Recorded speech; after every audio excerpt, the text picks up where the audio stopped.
നമുക്കൊപ്പം അർജുൻ കല്യാട് ഉണ്ട്, ദീപക് മലയമ്മയുണ്ട്, മുബഷീറുണ്ട്. ആദ്യം അർജുൻ കല്യാടിലേക്ക് നമുക്കൊന്ന് പോകാം. അർജുൻ കല്യാട്, 9 തവണ ഈശ്വർ മാൽപ്പെ പുഴയിൽ മുങ്ങുന്നത് നമ്മൾ കണ്ടു.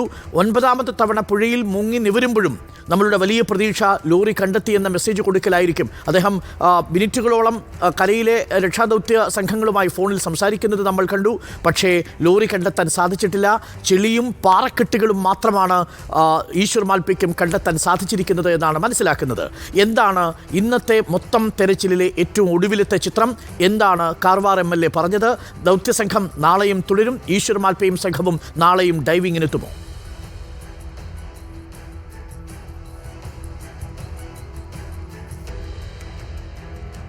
തീർച്ചയായിട്ടും അരുൺകുമാർ, അതായത് ഇന്ന് വലിയ പ്രതീക്ഷയോടുകൂടി തന്നെയാണ് ഈ രക്ഷാദൗത്യത്തെ കണ്ടിരുന്നത്. ഇന്നലെ തന്നെ മന്ത്രി മുഹമ്മദ് റിയാസ് ഇവിടത്തേക്ക് എത്തിയ ഘട്ടത്തിൽ പോണ്ടൂൺ ഉൾപ്പെടെയുള്ള സംവിധാനങ്ങൾ ഇവിടത്തേക്ക് എത്തിച്ചുകൊണ്ടുള്ള ഒരു പരീക്ഷണം നടത്തും, അല്ലെങ്കിൽ അത്തരത്തിലുള്ളൊരു തിരച്ചിൽ നടത്തും എന്നുള്ള കാര്യമായിരുന്നു വ്യക്തമാക്കിയിരുന്നത്. എന്നാൽ ഇന്നലെ രാത്രി വൈകിയും ഈ പോണ്ടൂൺ കൊണ്ടുവരുന്നതുമായി ബന്ധപ്പെട്ടുകൊണ്ട് നിരവധിയായിട്ടുള്ളൊരു ആശങ്ക ഇന്ന് നിലനിന്നിരുന്നു. ആ ഒരു ഘട്ടത്തിലാണ് ഈശ്വർ മാൽപ്പെ ഈ തെരച്ചിലിൻ്റെ ഭാഗമായി പങ്കെടുക്കുന്നു എന്നുള്ള ഒരു വിവരം ലഭിക്കുന്നത്.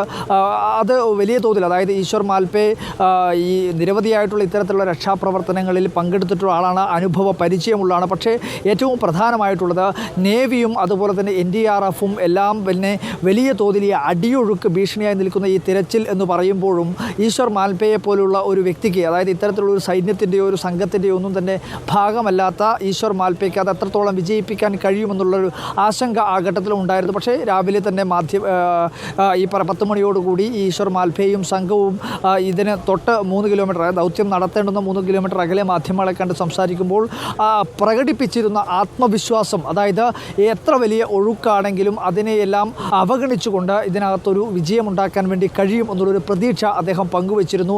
ദൗത്യത്തിൻ്റെ ഭാഗമായി പങ്കെടുക്കുകയാണ് തുടങ്ങിയിട്ടുള്ള കാര്യങ്ങൾ അദ്ദേഹം, ഈ ദൗത്യം എങ്ങനെയാണ്, അദ്ദേഹത്തിൻ്റെ മിഷനറി സാമഗ്രികളെല്ലാം തന്നെ കൊണ്ടുവന്നിട്ടുണ്ട്, കാര്യങ്ങളെല്ലാം തന്നെ പറഞ്ഞുകൊണ്ട് അദ്ദേഹം ഈ ദൗത്യത്തിൻ്റെ ഭാഗമാവാൻ വേണ്ടി എത്തി.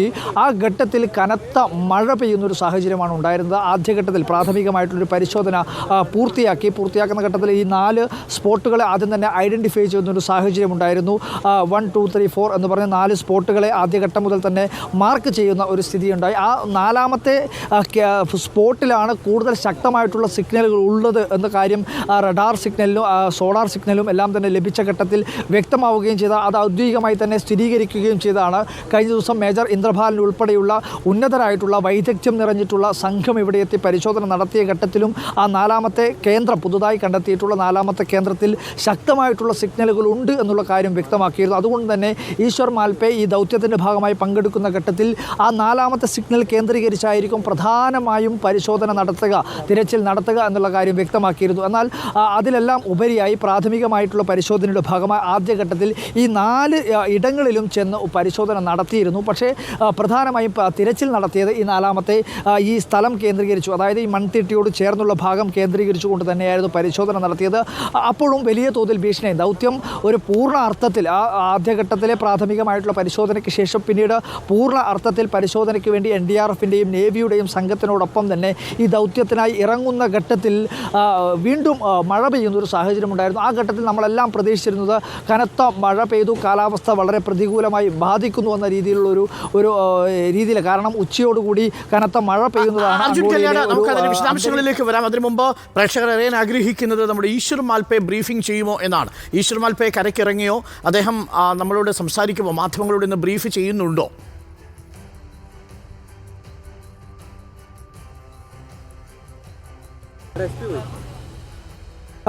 ഈശ്വർ മാൽപ്പെ ഇതുവരെയും ഈ ദൗത്യത്തിൻ്റെ ഭാഗമായി ഇവിടത്തേക്ക് എത്തിയില്ല. ഒരുപക്ഷെ ഈ യോഗം കഴിഞ്ഞതിന് ശേഷം മാത്രമായിരിക്കും ഇവിടത്തേക്ക് എത്തുക എന്നുള്ള കാര്യം കൂടി നമ്മൾ മനസ്സിലാക്കുന്നുണ്ട്. എന്തായാലും ഈശ്വർ മാൽപ്പെ അർജുനെ തേടട്ടെ. നമുക്ക് ഈശ്വർ മാൽപ്പയിൽ നിന്ന് കൂടുതൽ വിവരങ്ങൾ അറിയാം, എന്താണ് സംഭവിച്ചത് എന്നതിൻ്റെ കൂടുതൽ വിശദാംശങ്ങൾ അറിയാം. പ്രേക്ഷകർക്ക് ആ ദൃശ്യങ്ങൾ കൂടി നമ്മൾ നൽകാം. ഇത് ഈശ്വർ മാൽപ്പെ സ്പോട്ട് നമ്പർ 3 നടത്തിയ തെരച്ചിലിന് ഒടുവിൽ ഈശ്വർ മാൽപ്പെ കയറി വരുന്ന ദൃശ്യങ്ങളാണ് പ്രേക്ഷകർ കാണുന്നത്. 9 തവണയാണ് ഈശ്വർ മാൽപ്പെ ഗംഗാവലി പുഴയിലെ അടിയൊഴുക്കിനെ വകവയ്ക്കാതെ ഇറങ്ങിയത്. അതിലൊരു തവണ കൈവിട്ടു പോയി. നമ്മളുടെ നാവികസേന അദ്ദേഹത്തെ ഡിങ്കി ബോട്ടിൽ പോയി രക്ഷിച്ചു വരുന്നതും നമ്മൾ കണ്ടു.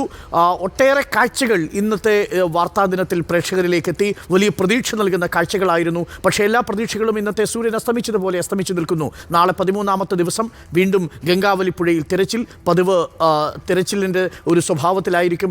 പ്രതീക്ഷകൾ ഇങ്ങനെ ഓരോ ദിവസം കഴിയുന്നതോറും നമുക്ക് അസ്തമിക്കുകയാണ്. ഇപ്പോൾ ഒരു പ്രതീക്ഷ മാത്രമേ ഉള്ളൂ, ആ ലോറിയും ആ ലോറിക്കുള്ളിലുള്ള അർജുനനെയും വീണ്ടെടുക്കുക എന്ന് പറയുമ്പോൾ അത് എല്ലാ പ്രതീക്ഷകളും അസ്തമിച്ചു നിൽക്കുന്ന കുടുംബത്തിനൊരു ഉത്തരം കിട്ടുക എന്നതാണ് ഇപ്പോൾ ബാക്കി നിൽക്കുന്ന ചോദ്യം.